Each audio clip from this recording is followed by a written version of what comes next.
तो फिर इसलिए चलते हैं दो बातें ज्ञान की। हम जैन हैं। जैन हैं क्योंकि जिनेन्द्र देव के उपासक हैं। जिनेन्द्र देव कुछ भी लेते नहीं हैं और ना ही जिनेन्द्र देव कुछ भी किसी को देते हैं।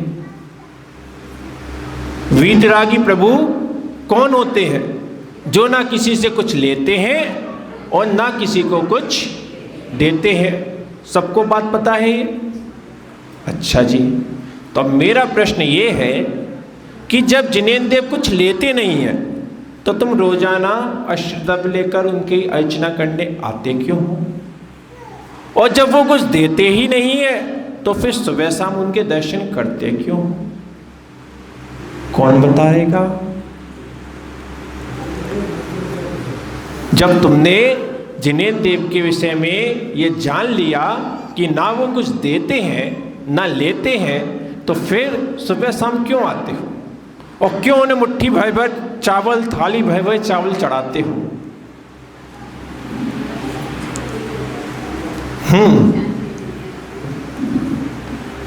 आप बताओ धामपुर वाले, पुण्य प्रबल करने के लिए क्या करते हो? सब कुछ तो भगवान ही देते हैं, जो देते हैं आज अपने पापों का। जो कुछ देते हैं वो भगवान देते हैं। अच्छा, हाँ, वैसे ये भी बात चलती है लोक में कि हमें जो कुछ मिलता है भगवान की इच्छा से, भगवान की मर्जी से मिलता है। कहा जाता है कि पत्ता भी भगवान की मर्जी से हिलता है। अगर भगवान ना चाहे तो कोई पत्ता भी नहीं हिल सकता, है ना? ये बात कितने लोग मानते हैं? भगवान की मर्जी के बिना पत्ता भी नहीं हिल सकता। अच्छा, इतने लोग एग्री हैं कि भगवान की मर्जी के बिना पत्ता भी नहीं हिल सकता। एक बात बताओ, भगवान की मर्जी के बिना पत्ता भी नहीं हिल सकता, इसका मीन्स क्या हो गया कि अब इस संसार में जो कुछ भी हो रहा है वो किसकी इच्छा से हो रहा है? भगवान जी की इच्छा से हो रहा है ना? हमें जो कुछ भी मिल रहा है किसकी इच्छा से मिल रहा है? अभी तो तुम कह रहे थे भगवान की इच्छा से मिलते, अब कर्म कहाँ से आ गए तुम्हारे?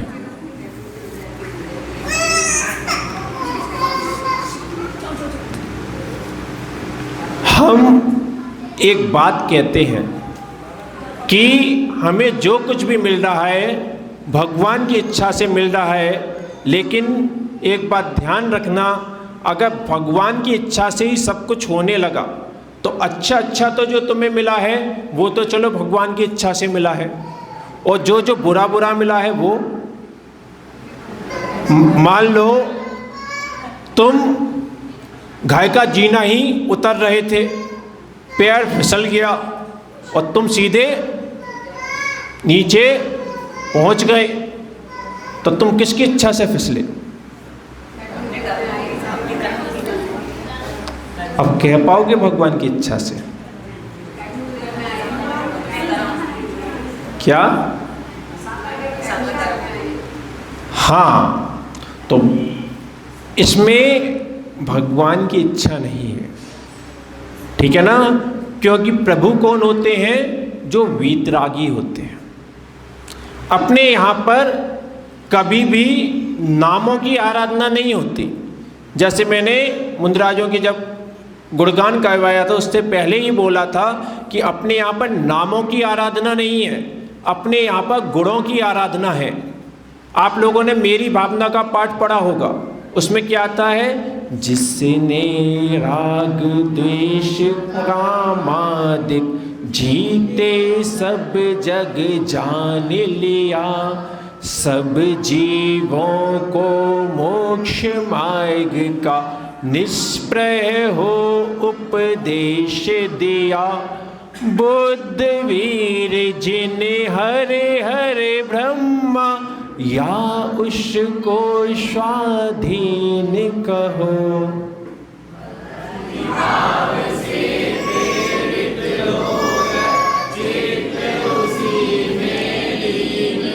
चौथी लाइन मुझे भी आती थी, पर मुझे प्रयोजन 3 लाइनों से था। प्रयोजन क्या था कि प्रथम 2 लाइनों में भगवान कौन होता है ये बताया गया है। जिसने राग द्वेष क्रोध आदिक जीते, काम आदिक जीते, वो कौन हो गया? वीतरागी। ठीक है ना?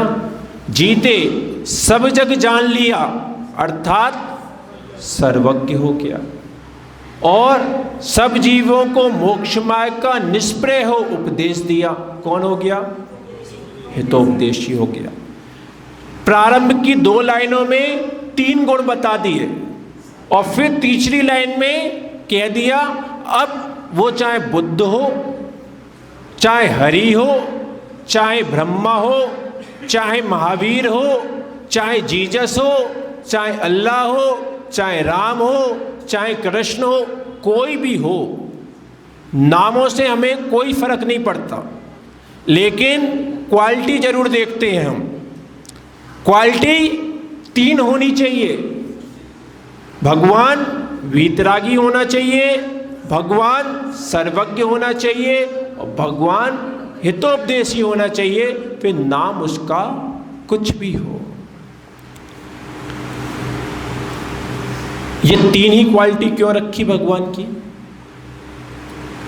क्योंकि आपकी अगर कोई तारीफ कर दे, खुशी होती है कि नहीं होती? चेहरे पे मुस्कुराहट आ जाती है कि नहीं आ जाती?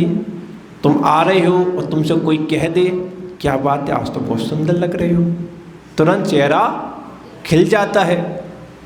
और कोई कह दे कि क्या वेशभूषा बना रखी है, कैसे कपड़े पहन रखे हैं, सलीका नहीं है क्या? तुरंत क्या हो जाएगा? अगर हंस भी रहे होगे तो तुरंत हंसी रुक जाएगी, और उसको ऊपर से नीचे देखने लगोगे, आखिर इसने ऐसा कह क्यों दिया? तुम्हें बुरा लग जाएगा, तुम्हारे अंदर उस व्यक्ति के प्रति द्वेष उत्पन्न हो जाएगा। तो अपन संसारी हैं, इसलिए कोई अपनी तारीफ कर देता है तो अपन खुश हो जाते हैं, और अगर कोई अपनी बुराई कर देता है तो अपन नाराज भी हो जाते हैं। तो भैया हमारे लिए तो बिल्कुल खुली घोषणा है कि हम तो संसारी हैं, इसलिए हम तो रागी द्वेषी हैं। लेकिन जो भगवान है वो नियम से हमसे कैसा होना चाहिए? विपरीत होना चाहिए। अगर भगवान भी अपनी तारीफों से खुश होने लग जाए और अपनी निंदा से नाराज होने लग जाए, तो फिर हम में और भगवान में कोई अंतर बचेगा क्या? इसलिए भगवान कौन होते हैं?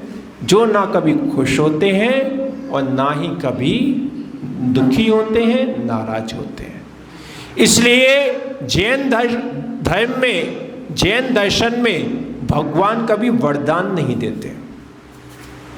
जैसे मैंने कहा था कि जब वो कुछ देते ही नहीं है तो फिर आना क्यों? तो भगवान जैन दर्शन में भगवान कभी भी वरदान नहीं देते। क्यों नहीं देते? इसलिए नहीं देते क्योंकि जो वरदान देगा वो नियम से रागी जीव होगा। तुमने खूब टीवी सीरियलों में देख रखा होगा, किसी ने भगवान की तपस्या की, किसी ने भगवान के गुणगान किया, किसी ने भगवान की भक्ति की, उससे भगवान खुश हो गए, फिर प्रकट हो गए और बोला, बोल बेटा क्या चाहिए? प्रभु ऐसा ऐसा चाहिए, तथास्तु। तो ऐसे ही कोई तुम्हारे पास पहुंच गया, और मान लो तुम्हारे पास पहुंचने के बाद किसी को 1000 रुपये चाहिए थे मनोज भैया से। मनोज भैया से 1000 रुपये चाहिए थे, इसलिए अब 1000 रुपये चाहिए तो फिर थोड़ी बहुत तो खुशामद करनी पड़ेगी। तो उसने 2-4 बातें अच्छी अच्छी कह दी, और कहने के बाद जब देखा कि हाँ अब मनोज भैया पूरी तरीके से खुश हो चुके हैं, फिर धीरे से बोल दिया, मनोज भैया 1000 रुपये की ज़रूरत है, क्या करोगे? मनोज भैया दे दोगे? क्यों दे दोगे? क्योंकि तुम उससे खुश हो चुके हो। वरदान का मीन्स क्या होता है? वर माने होता है इच्छा, ठीक है ना? वर का मीन्स क्या होता है? इच्छा, और दान अर्थात उसकी पूर्ति हो जाना। तो वरदान कौन देता है? भगवान नहीं देते, वरदान तो अपन देते हैं, मनुष्य देता है। कि अगर किसी ने कोई इच्छा की, वर मांगा तुमसे, चाहे वो 1000 रुपये हो, और चाहे मान लो जैसे भी बच्चे बैठे तुम्हारी स्टडी हो, अब तुम्हारा कोई फ्रेंड है, उसको तुम्हारी नोटबुक चाहिए, तो उसने सबसे पहले क्या किया? तुम्हारी थोड़ी सी तारीफ कर दी, और जब तारीफ कर दी और तुम खुश हो गए, तब उसने धीरे से क्या कह दिया? सुन, थोड़ी सी नोटबुक दे दे। दे दोगे कि नहीं दे दोगे? तो उसने क्या किया? तुमसे वर मांगा और तुमने उसको वरदान दे दिया, उसकी इच्छा पूर्ति कर दी। क्यों कर दी? क्योंकि तुम्हारे अंदर क्या था? राग था। और मान लो तुमने उसकी इच्छा पूर्ति कर दी, और पीछे से उससे तुम्हारी कोई बात बिगड़ गई, फिर क्या करोगे? मेरे 1000 रुपये वापस कर। अब वो क्या, भाई साहब तुम्ही ने तो कहा था 1 हफ्ते बाद ले, बोला था कि भाई 1 हफ्ते बाद दे दूंगा, तुम तैयार हुए थे, अब देखो मैंने ऐसे ऐसी जगह पे लगा दी है, मुझे नहीं पता, 1000 रुपये वापस कर, अभी खड़े खड़े चाहिए। क्या कहोगे? खड़े खड़े चाहिए। अब वो कहेगा भाई साहब बहुत दिक्कत हो जाएगी, मुझे नहीं पता, पर चाहिए माने चाहिए। बच्चों की आपस में बात बिगड़ गई, अब उसका सिलेबस पूरा नहीं हुआ है, अब वो कह रहा है यार देख मैंने कहा था सुबह तक दे दूंगा, मुझे नहीं पता सिलेबस पूरा हो ना हो, पर मुझे नोटबुक चाहिए। ये क्या हो गया? यही श्राप है, ठीक है ना?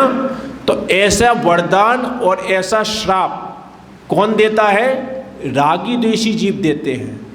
लेकिन भगवान ना वरदान देता है और ना श्राप देता है, क्योंकि अगर भगवान ने भी ऐसा वरदान या श्राप दे दिया तो फिर हम में और भगवान में कोई अंतर नहीं बचेगा। समझ में आया क्या? अब जो मैंने पूछा था कि जब कुछ देते ही नहीं है तो फिर आना क्यों? हाँ, क्योंकि इस पूरे संसार में कुछ कर्म है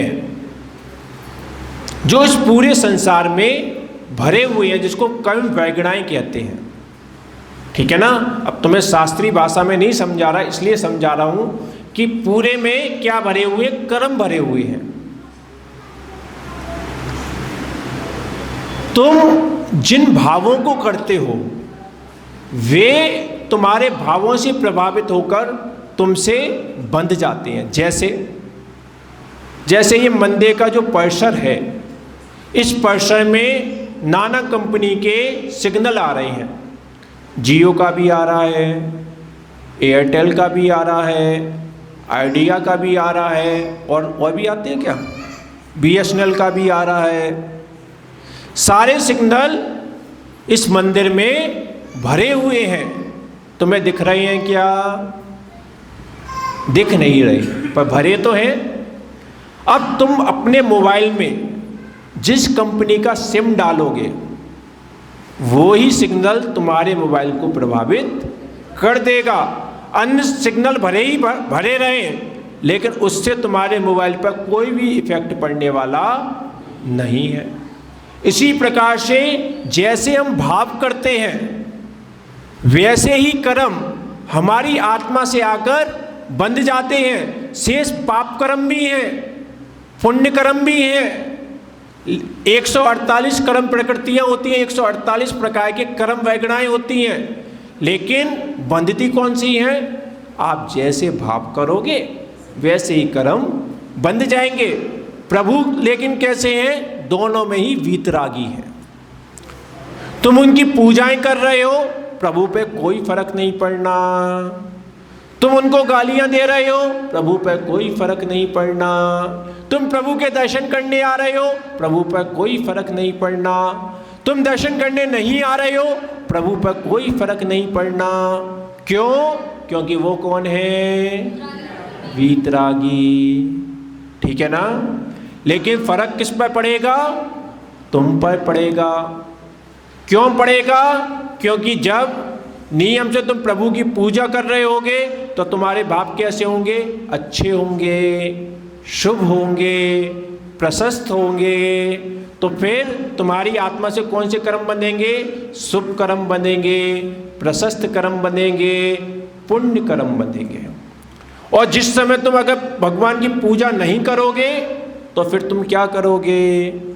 फिर तुम या तो अपने घर परिवार में होगे तो राग देश की बातें करोगे, अगर अपने रिश्तेदारों के बीच में होगे तो राग देश की बातें करोगे, या तुम उतनी देर तक मान लो व्यापार आदि करोगे, उसमें भी राग देश छल कपटी करोगे। तो उसको करते हुए क्या बांधोगे? पुण्य बांधोगे कि पाप?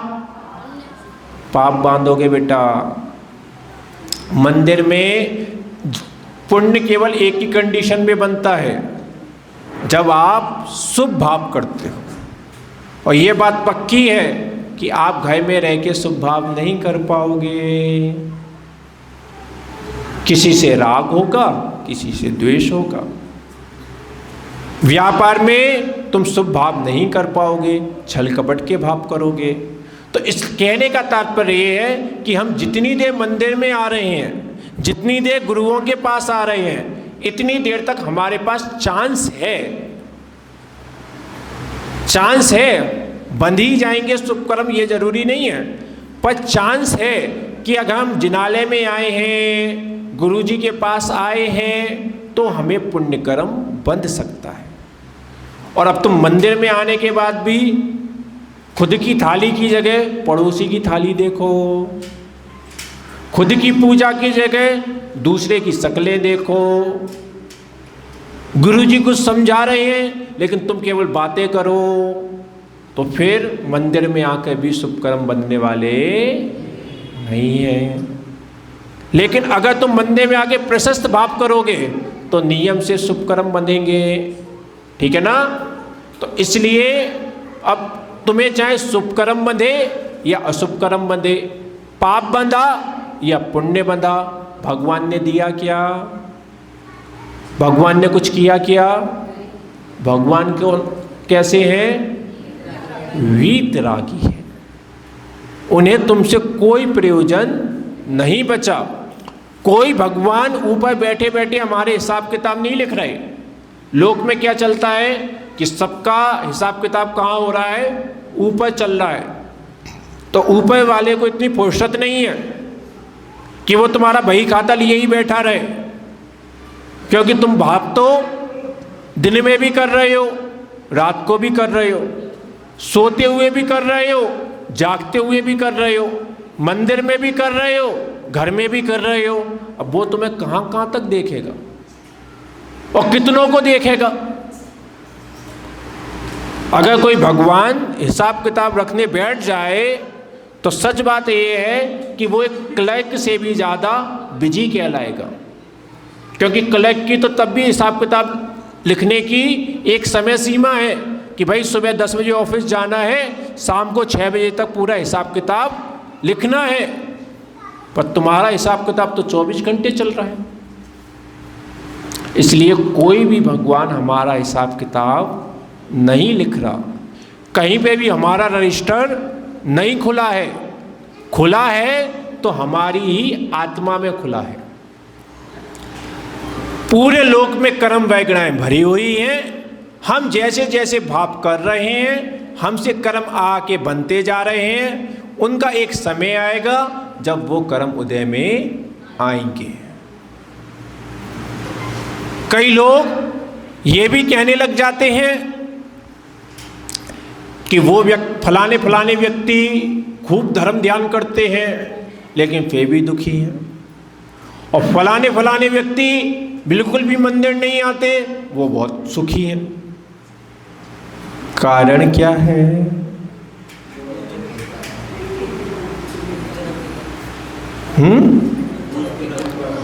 हाँ, एक ये बात भी समझ लो, तुमने पूरा कर्मों का गणित अगले भव के लिए ट्रांसफर कर दिया है। हम जितना भी पुण्य कर रहे हैं सब फल कब मिलेगा? अगले जन्म में मिलेगा। हम जितना भी पाप कर रहे हैं सारा फल कब मिलेगा? अगले जन्म में मिलेगा। तो ये कर्मों की गणित बेटा छोड़ दो। हर कर्म का उदय आने का अपना समय होता है। जैसे आप भूमि में कोई बीज डालते हो, ठीक है ना? आपने भूमि में कोई बीज डाला, तुरंत पेड़ बन जाता है क्या? कि इधर डाला और उधर हो जाएगा क्या? कोई भी ऐसा पौधा है क्या? नहीं है। लेकिन आपने अगर भूमि में बीज डाला है तो पौधा बनेगा कि नहीं बनेगा? बनेगा। कोई कोई पौधे, कोई कोई फसलें ऐसी होती हैं कि जो 1 महीने के हैं, कोई फसलें 4 महीने बाद आती हैं। हर फसल का अपना अपना समय है, टाइम पीरियड है। ऐसे ही सेम कंडीशन कर्मों के साथ है।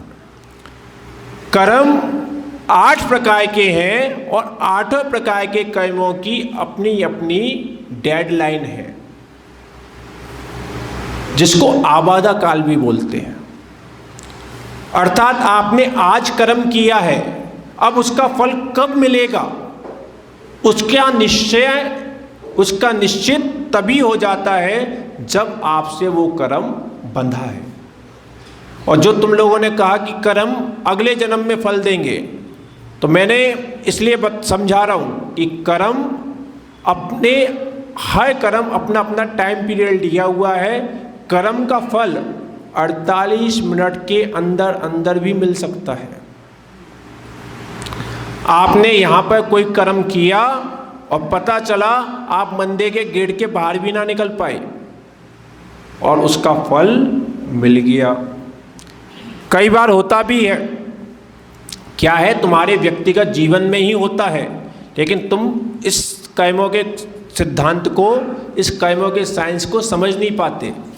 कभी कभी तुम्हारे ही जीवन में कभी ऐसा पल आया होगा जब तुम बहुत ज़्यादा दुखी हुए होगे, बहुत ज़्यादा परेशान हुए होगे, और परेशान होने के बाद जब तुम्हें कोई रास्ता नहीं दिखाया होगा तब तुमने एक श्रीफल लिया होगा और प्रभु शांतनाथ के चरणों में आ गए होगे, या फिर किसी गुरु महाराज के चरणों में पहुंच गए होगे। तुमने वहाँ अपनी सारी बात बताई होगी, अपनी सारे मन के बातें खोल दी होगी, और आप श्रीफल चढ़ाया और कुछ ही दिनों में वो कर्म दूर हो गया।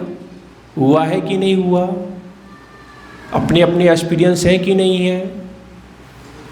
जब ऐसे एक्सपीरियंस है तो फिर कैसे कहते हो कि कर्म अगले भव में फल देगा? हमने बहुत सारे उदाहरण भी पढ़ रखे हैं वैसे तो शास्त्रों में। मानतुम स्वामी को 48 तालों के अंदर बंद कर दिया, उन्होंने भक्तामय जी की स्तुति करी, 48 ताले कब खुले? अगले जन्म में। श्रीपाल को कुष्ठ रोग हो गया, मैना सुंदरी ने सिद्धों की आराधना की, श्रीपाल का कुष्ठ रोग कब गया? अगले जन्म में। विशापाहार स्त्रोत, पुत्र को सर्प ने काट लिया, सेठ ने विशापाहार स्त्रोत पढ़ा, गंधोदक अपने पुत्र के ऊपर छिड़का, पुत्र का जहर कब गया? अगले जन्म में। देखो कितने सारे उदाहरण हैं जो क्या बता रहे हैं कि बेटा कर्म का फल अगले जन्म में नहीं, इसी जन्म में मिल जाता है। एक बिल्कुल अपने यहाँ की घटना बताएं। जब हम गृहस्थ अवस्था में थे, हमारे पड़ोस में एक जिनको हम बुआ जी कहते थे, बुआ कहते थे, वैसे 20-22 साल की बहन थी। वो थोड़ी सी क्या थी, चंचल स्वभाव की थी। हंसी मजाक करना उनको बहुत पसंद था, लेकिन हंसी मजाक में कई बार वो ऐसा मजाक कर देती थी जिससे दूसरे को तकलीफ हो जाती थी। एक बार उनके घर पर कोई रिश्तेदार आने वाले थे जो थोड़े से हेल्थी थे। अब हेल्थी लोगों की सब लोग मजाक तो मनाते ही हैं। तो उन्होंने क्या किया कि उनकी पूरी तैयारी की, और उनके यहाँ पर एक सोफा जो था वो टूटा हुआ था। तो क्या किया, बड़ी साद के उसके ऊपर गद्दी रख दी और सोचा कि अब जब वो आएंगे सो इस पर बैठेंगे सो नीचे घुस जाएंगे, फिर हम हंसेंगे। उन्होंने गद्दी बिछा दी। भाव कैसे हो गए, अशुभ हो गए। कर्म कैसा बन गया, अशुभ बन गया। कर्म देखो उदय में कितनी जल्दी आता है। फिर गद्दी बिछा दी, बिछाने के बाद फिर और सारी तैयारियां भी अच्छे से कर दी, और तैयारी करने के बाद थोड़ा सा रिश्तेदार को आने में टाइम था, सो खुद ही उसी गद्दी के ऊपर और खुद ही की फिर पीठ आदि छिल भी गई। तो कहने का तात्पर्य क्या है, दूसरे के लिए गड्ढा खोदा, स्वयं ही उसमें भूले। क्यों? क्योंकि आपने जो अशुभ कर्म बांधा था वो जब उदय में आया तो तुम्हारी बुद्धि भी फिर उस समय भ्रमित हो गई और तुम अपने ही द्वारा खोदे हुए गड्ढे में गिर गए। इसलिए कर्म तत्काल भी उदय में आता है। 48 मिनट से पहले भी कर्म उदय में आ सकता है, और हाईएस्ट अगर आए, हाईएस्ट तो फिर 7000 वर्षों में। आपने आज कर्म किया, उदय में आएगा वो 7000 वर्षों बाद। तो आप लोग कई बार ये कहने लगते हो ना कि वो उन्होंने तो जीवन में कभी धर्म किया ही नहीं, फिर उनके जीवन में इतना सुख क्यों है? वो बेटा इसलिए क्योंकि उन्होंने पूर्व में ऐसा कर्म बांधा था जो आज उदय में आ रहा है। इसलिए वो आज तो सुखी है, लेकिन आज जो अब वो कांटे बांध रहे, अब कांटों क्या बीज डाल रहे हैं, उससे नियम से फिर वो दुखी भी होंगे। तो इसलिए कर्म इस जन्म में भी उदय में आता है, अगले जन्म में भी उदय में आता है, और हो सकता है कई जन्मों के बाद। अगर तुम 7000 को अगर वर्तमान की आयु से कंपैरिजन बिठा लोगे तो 7000 वर्षों में तो कितने साल हो जाएंगे। लेकिन ये बात पक्की है कि कर्म उदय में आता अवश्य है। बाहर की भूमि में कोई बीज डालो, हो सकता है उगे ना भी उगे, लेकिन जो अपनी आत्मा की भूमि है ये बहुत उपजाऊ भूमि है। सबसे ज़्यादा अगर कोई उपजाऊ भूमि है तो अपनी आत्मा की भूमि है। इसमें चाहे तुम शुभ कर्म डालो चाहे अशुभ के बीज डालो, उगेंगे अवश्य। ठीक है ना? बस आने में समय लग सकता है, 48 मिनट में भी आ सकते हैं और 7000 वर्षों बाद भी उदय में आ सकते हैं। ठीक है ना? लेकिन दोनों ही कंडीशन में कर्म बांधने वाला, कर्म भोगने वाला कौन है? आप स्वयं हो, कोई भगवान नहीं है। ठीक है ना? ये अपन अपनी भावनाओं से बोल देते हैं कि अगर हमारे जीवन में कुछ अच्छा हो गया कि सब कुछ प्रभु का दिया हुआ ही तो है। जैसे एक बच्चा है और बच्चा मान लो कॉलेज टॉप कर गया, क्लास टॉप कर गया, और फिर उससे किसी ने कहा कि बेटा बहुत अच्छा, तुमने बहुत अच्छी मेहनत करी, और अगर वो बच्चा अपने टीचर के प्रति श्रद्धावान होगा, विनयवान होगा, तो क्या बोलेगा? अरे मैंने कुछ नहीं किया, ये तो सारी मेहनत सर जी की है। हमें बहुत अच्छे से पढ़ाते थे, जब भी हम पूछते थे बहुत अच्छे से बताते थे। सारा क्रेडिट किसको दे देगा? टीचर को दे देगा। और उसकी बात सुनकर टीचर खुश हो जाए कि हाँ वाकई में मैंने ही तो पढ़ाया है, तभी तो ये फर्स्ट कर पाया, वरना ये जब पहली बार क्लास में आया था तो जानता ही क्या था। अच्छा जी, उसी क्लास में एक बच्चा फेल भी हो गया है। अब उससे पूछा गया तू फेल क्यों हो गया? वो क्या कहेगा? सब टीचर जी का किया हुआ है, इन्होंने पढ़ाया ही नहीं। अब और अब टीचर जी क्या कहेंगे? जब वो पास हुआ था तब तो बहुत अभिमान करने लग गए थे कि हाँ मैंने ही तो पढ़ाया है। अब फेल हुए हैं, अब कह पाएंगे टीचर जी कि हाँ मैंने ही तो फेल किया है, हाँ मैंने ही नहीं पढ़ाया था, मैंने ही तो घंटा गोल किया था? नहीं, टीचर निमित्त मात्र है। बच्चा अगर स्वयं पढ़ना चाह रहा है तो वो बच्चा पढ़ रहा है। बच्चा स्वयं घंटा गोल करना चाह रहा है, बच्चा स्वयं घंटा गोल कर रहा है। दोनों कंडीशन में टीचर मात्र निमित्त है। लेकिन अगर बच्चा पास हो जाता है तो फिर वो अपना क्रेडिट जरूर टीचर को दे देता है। ऐसी कोई बच्चा, मान लो कोई बेटा है और बेटा पढ़ लिख कर योग्य बन गया, किसी IAS PCS ऑफिसर बन गया, या उसने कोई फैक्ट्री दुकान आदि डाल ली। किसी ने पूछा, कहा कि भाई तूने तो बहुत मेहनत की है, तो वो क्या कह देता है? अगर अपने माता पिता के प्रति विनयवान होगा, श्रद्धावान होगा, तो क्या कहेगा?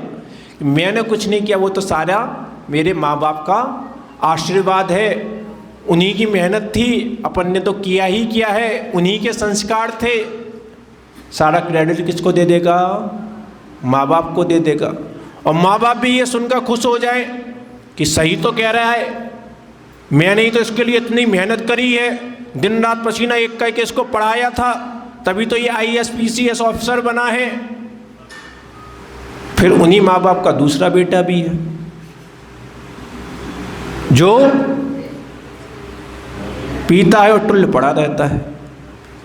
उससे किसी ने पूछा कि भाई तू क्यों पी के टुल्ल पड़ा रहता है? तो वो अब क्या कहेगा? मेरे माँ बाप है, इन्हीं के संस्कार दिए हैं, जो इन्होंने दिया अपन तो उन्हीं संस्कार पर चले हैं। माँ बाप क्या कहेंगे? हाँ मैंने ही इसको शराब पीना सिखाया है। कह पाएंगे क्या? नहीं कह पाएंगे।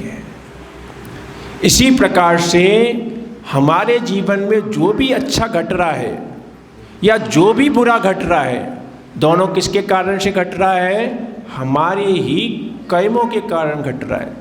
उन कर्मों को देने वाले कोई भगवान नहीं है। लेकिन अगर हमारे जीवन में कुछ अच्छा घट जाता है तो हम उसका क्रेडिट जरूर भगवान को दे देते हैं, क्योंकि जैसे अन्य समाजों में भोग की परंपरा चलती है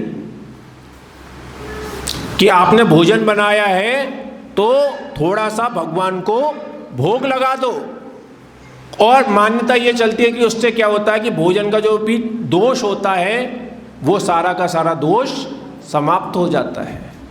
ऐसे ही जब भी आपको कोई उपलब्धि हो, मुझे नहीं पता भगवान को भोग लगाने पे क्या दोष दूर होता है, क्योंकि जैन दर्शन में भोग की परंपरा नहीं है, लेकिन हाँ अगर आपको जीवन में कोई उपलब्धि हो तो उस उपलब्धि की थाल का भोजन पूरा का पूरा स्वयं मत गटक जाना।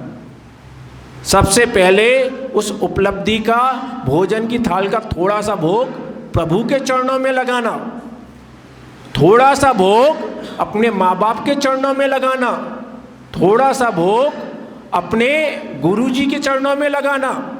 फिर जितना भोजन बचे उसको स्वयं भी खाना, अपने लिए भी भोग करना और अपनों में भी उसको बांट देना।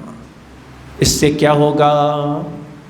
अहंकार की बीमारी नहीं आएगी, अभिमान का रोग नहीं होगा, और अगर तुमने अपनी उपलब्धि की थाली पूरी की पूरी खाने की कोशिश करी तो फिर क्या होगा?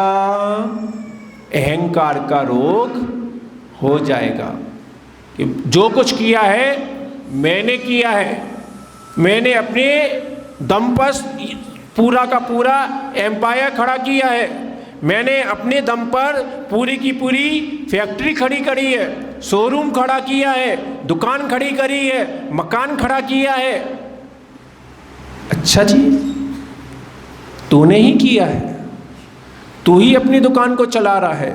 तो एक बात तो बता, जिस मार्केट में तेरी दुकान है, जिस मार्केट में तेरा शोरूम है, उसी मार्केट में 50 दुकानें और हैं। उन 50 की 50 दुकानों पर तेरे ही जैसा सामान है, फिर ग्राहक 49 दुकानों को छोड़कर तेरी दुकान पर आ क्यों रहा है? कौन बुला रहा है उसको तेरी दुकान पर? तेरा शुभ कर्म बुला रहा है, तेरा पुण्य कर्म बुला रहा है, मात्र पुरुषार्थ नहीं बुला रहा। क्योंकि पुरुषार्थ तो वो पूरे के पूरे 49 दुकानदार भी कर रहे थे।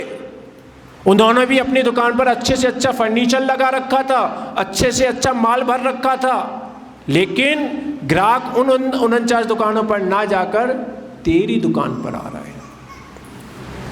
तो इस जीवन में हमें जितनी भी उपलब्धियां होती हैं उसमें दोनों चीज़ें होती हैं, हमारा पुरुषार्थ भी होता है और हमारे शुभ कर्म का उदय भी हुआ करता है। लेकिन भगवान दोनों में कैसे होते हैं? वो वीतरागी होते हैं। उन्हें ना तुम्हारी दुकान चलने से कोई प्रयोजन होता है और ना ही ना चलने से कोई प्रयोजन होता है। लेकिन अगर दुकान नहीं चल रही है तो फिर क्या करें? अब भगवान तो कुछ देते ही नहीं है, फिर दुकान तो वो चला ही नहीं सकते हैं, तो फिर अब जो चला सकता हो उसकी चौखट पे चले जाओ। यही तो करते हो। जब जीवन में कोई दुख आ जाए, तकलीफ आ जाए, कोई परेशानी आ जाए, तो फिर क्या सोचते हो कि हमारे प्रभु तो वीतरागी हैं, वो तो कुछ देते लेते नहीं हैं, इसलिए चलो अपन किसी दूसरी चौखट को ढूंढते हैं, क्योंकि वहाँ पर बड़े चमत्कार होते हैं, वहाँ पर हमेशा भीड़ लगी रहती है। तो एक बात ध्यान रखो, अगर इतने ही चमत्कारी बाबा बैठे हैं बाहर, तो फिर उनके पास भीड़ हो नहीं सकती। हमारी मान्यता क्या है? जहाँ भीड़ है वहाँ चमत्कार है। लेकिन एक बात ध्यान रखो, जहाँ चमत्कार होगा वहाँ भीड़ नहीं हो सकती। क्यों नहीं हो सकती? इसलिए नहीं हो सकती क्योंकि वहाँ पर तो जो भी बैठा है वो तो सबकी पूर्ति करता जा रहा है। तो तुम बस एक बार जाओ, जो जो चाहिए सारा का सारा अपना भरो और घर पर वापस आ जाओ।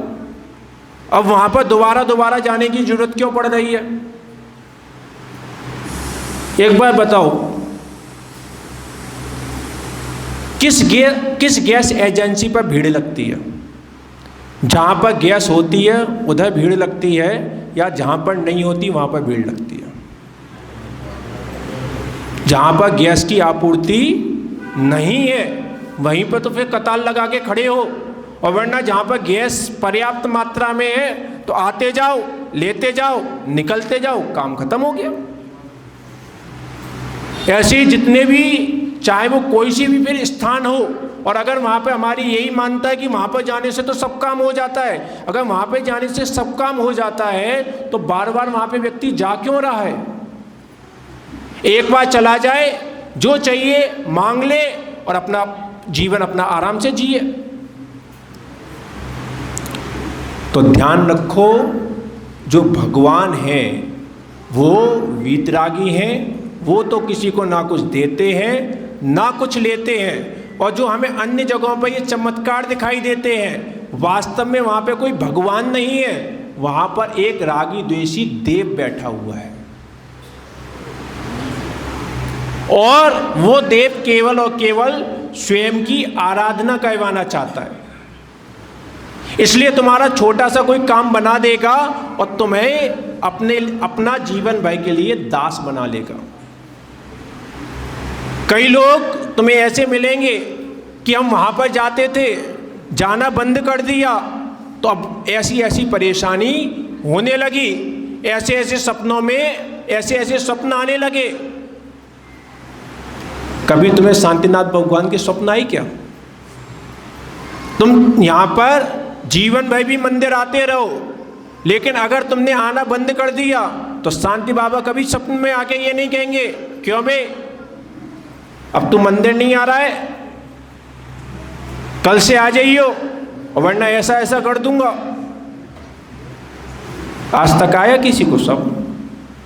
पर तुम अन्य जगह चले जाओ, जब तक जाते रहोगे तब तक गाड़ी सही चलती रहेगी, लेकिन जैसे ही जाना बंद कर दिया तुरंत स्वप्न में आ जाएंगे।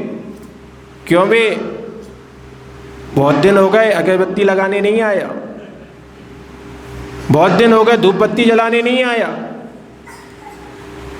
कल आ जाइयो, वरना ऐसा ऐसा कर दूंगा। वो ऐसा क्यों कह रहा है? क्योंकि वहां पर वास्तव में भगवान है नहीं, ठीक है ना। इसलिए कभी ऐसे चक्करों में नहीं पड़ना चाहिए। कर्म सिद्धांत समझ जाओगे तो भटकोगे नहीं। और जितने भी ये रागी देशी देव अन्य अन्य स्थानों पर बैठे हैं, ये बस तुम्हारा छोटा सा काम बनाएंगे, बना तो देंगे और बहुत छोटा सा काम बनाएंगे, और तुम्हें भी अपना दास बनाएंगे और तुम्हारे पूरे के पूरे कुलवंश को अपना दास बना लेंगे। फिर कई लोग ऐसे होते हैं कि भाई दिवाली आती है या होली आती है तो हमें वहाँ पर ऐसा ऐसा दीपक रखने जाना पड़ता है, वहाँ पे दूध का कटोरा रखने जाना पड़ता है, और नहीं जाओ तो ऐसी ऐसी तकलीफ हो जाती है। तो क्यों हो रहा है ऐसा? उस व्यक्ति को तो पता भी नहीं है कि कब से रखा जा रहा है वहाँ पे दूध का कटोरा, क्यों रखा जा रहा है, लेकिन उसके कुलवंश में कोई हुआ था जो इसी प्रकार से किसी देवी देवता के चक्कर में आ गया था, और वहाँ से लेके आज तक उसकी कुल परंपरा में यही फिर परंपरा चली आ रही है। ये भगवान हिसाब किताब रखने नहीं बैठा, लेकिन ये कौन बैठा है? वो रागी देशी देव बैठा हुआ है। इसलिए भगवान कौन होते हैं? ना जो किसी को कुछ देते हैं ना कुछ लेते हैं, वे भगवान होते हैं। लेकिन जब हम उनकी पूजा अर्चना करते हैं तो फिर शुभ कर्म हमसे बंधते हैं, और जब हम उनसे दूर होते हैं तो नियम से फिर हमसे पाप कर्म बनते हैं। चाहे पुण्य बंधे या पाप बंधे, दोनों ही उदय में नियम से आया करते हैं। इसलिए अच्छा है हमें जैन कुल की प्राप्ति हुई है, जन्म से ही सच्चे देव सात गुरु मिले हैं। हम अपने पुण्य का उपयोग करें, कुछ कर्म सिद्धांतों को जानें और अपने धर्म पर अपने कर्म पर श्रद्धा लाएं, सभी को सच्चे धर्म की प्राप्ति हो। इसी मंगल भावना के साथ ओम नमः सिद्धेश्वर।